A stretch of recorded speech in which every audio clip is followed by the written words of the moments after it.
ಯಾರು ಮಾಡಿ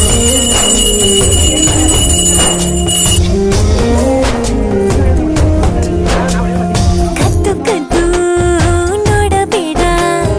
ಅನ್ನುತ್ತಾಳೆ ಶಿವನಿಗೆ ಗೌರಿ ಮೂರು ಲೋಕ ಹೊತ್ತ ಶಿವ ಯಾಕೋ ಏನೋ ಹೂವಂದನು ಹೆದರಿ ನಕ್ಕರೆ ಸಾಕು ಆ ಮುದ್ದು ಮುದ್ದು ಗೌರಿ ಕೈಲಾಸ ಖಾಲಿ ಖಾಲಿ ಗಣಕೂಟವೆಲ್ಲ ಇದ್ದರು ಕೋಟಿ ಕೋಟಿ ಶೃಂಗಾರಕ್ಕಿಲ್ಲ ಬೇಲಿ ಕಂಡೆ ಕಂಡೇನ ಶಿವನಾಟವ ಕಂಡೆ ಕಂಡೇನ ಒಡನಾಟವ